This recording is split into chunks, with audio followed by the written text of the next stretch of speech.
110 historic incidents involving UK nuclear weapons. There have been well-recorded 25 near misses between Russia and the United States and formerly with the Soviet Union. In that context, could the Minister explain why, on November the 1st, when the United Nations General Assembly was invited to vote on establishing a panel for a scientific study on the effects of nuclear weapons, Britain, Russia and France were the only three countries to vote against its establishment? Fortunately, this committee was established. Could the Minister assure the House that Britain will fully cooperate with examining what the effects of devastation would be if nuclear weapons are ever used? Mr. Speaker, the UK has always recognised the possible humanitarian consequences of nuclear weapons use. The proposed panel does not establish a clear mandate to address maintaining long-held knowledge of the devastating consequences of nuclear war using scientific research, and the resolution will not advance progress towards nuclear disarmament. And, Mr. Speaker, that's why we voted against it.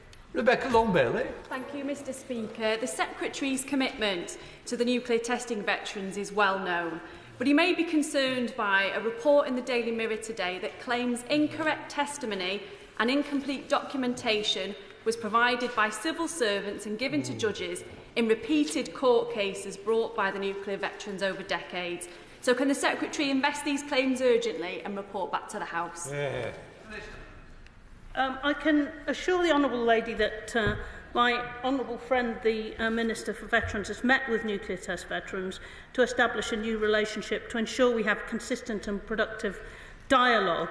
And I know that he's committed to exploring the concerns raised about access to medical records, and I'm sure that progress will be able to be made in that context. We come to Topicals, Luke Mayer.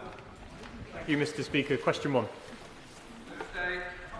Mr. Speaker, this is a government delivering for defence, and last month the UK and Germany signed the landmark Trinity House Agreement, marking a new era of cooperation between our armed forces and our defence industries.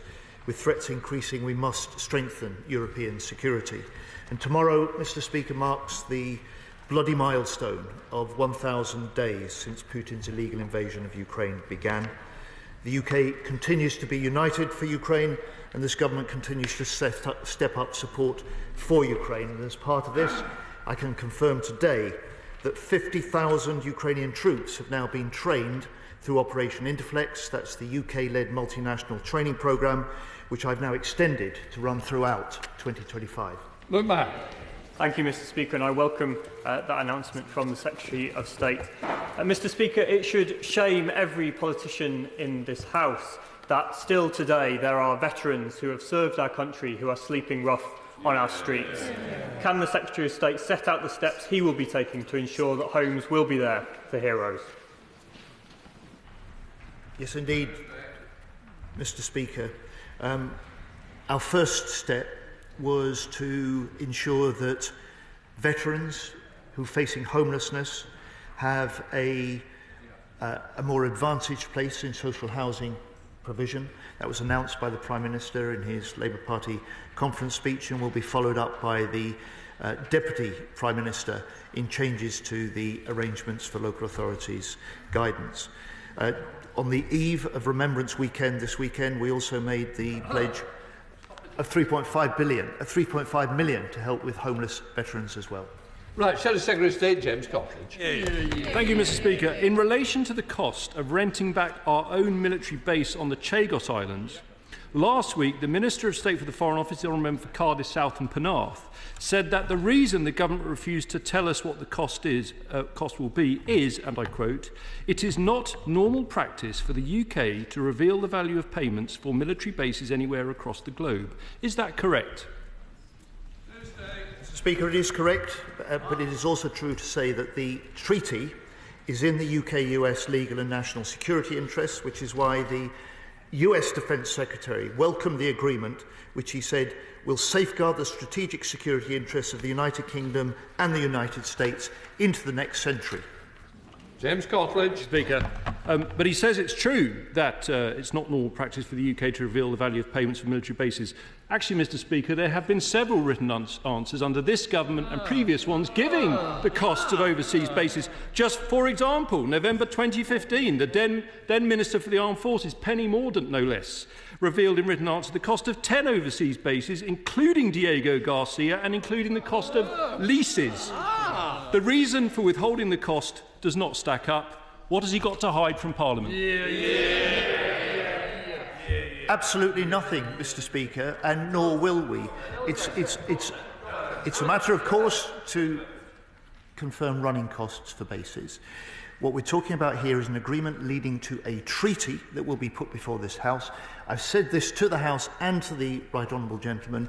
We will set out the costs and the details of that treaty in due course when the House comes to consider the treaty itself. Sally James. Thank you, Mr. Speaker. In Doncaster, we are proud to have an Armed Forces Covenant Coordinator, the fantastic Teresa Hodgson, and a Doncaster Armed Forces Covenant Board, which is a coalition of groups and organisations who are committed to supporting the armed forces community in Doncaster. Will the Minister visit my constituency to speak to the board and discuss the action that the government are taking to support veterans facing homelessness? I'd like to thank the honourable member. I would love to come and visit your constituency and talk through that and reaffirm that the Covenant will go into law in the next 2 to 3 years, and that work is progressing as I speak. Liberal Democrat spokesperson Ella Maguire. Thank you, Mr. Speaker. Tomorrow marks 1,000 days since the illegal invasion of Ukraine.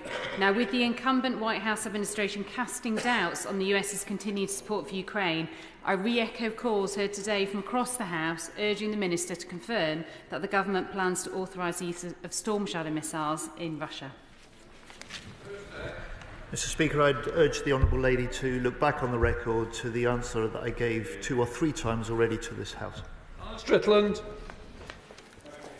Can I thank the Secretary of State for Defence for his decisive action to safeguard the Optric semiconductor factory in Newton Aycliffe in my constituency, protecting jobs and, crucially, sovereign supply of this vital defence component.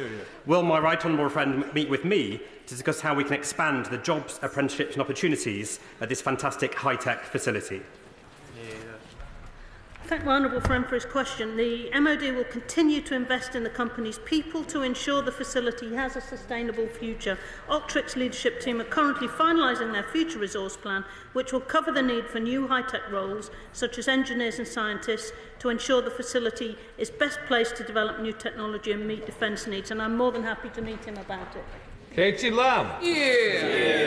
Thank you, Mr. Speaker. I was so pleased to go to His Majesty's Lord Lieutenant of Kent Cadet Awards recently to hear about the fantastic work of our local cadet forces. What might the right honourable gentleman have to say to the brilliant young people I saw there to justify the recent decision to cut funding for state school cadets?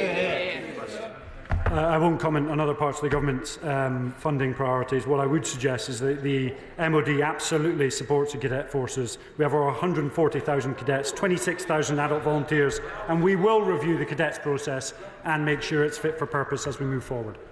Danny Bales. Thank you, Mr. Speaker. The military housing this government inherited for families at RAF Northolt in my constituency simply isn't good enough. Can the Minister set out how the improvements recommended in the Kerslake review will be implemented so that military families that I represent and serve will finally get the decent housing they deserve? Well, thank the honourable gentleman for a really important question. For the last 14 years, we've kicked the can down the road on housing, and I'd like to take it upon myself to put in place a medium and long-term plan that will solve the housing problems as we move forward. There are over 47,000 MOD properties, and we'll make sure that people get the deal that they deserve as we move forward. David Reid. Progress update on the recruitment for a National Armaments Director, the creation of a military strategic headquarters, and the release of the Defence Industrial Strategy, and crucially, will they all be in place and established to contribute to the recommendations of the SDR? Mr. Speaker, I congratulate the honourable gentleman on his position as PPS to the Shadow Defence team. It's good to see him asking questions in his own session. The short answer is yes. Lord McDougall.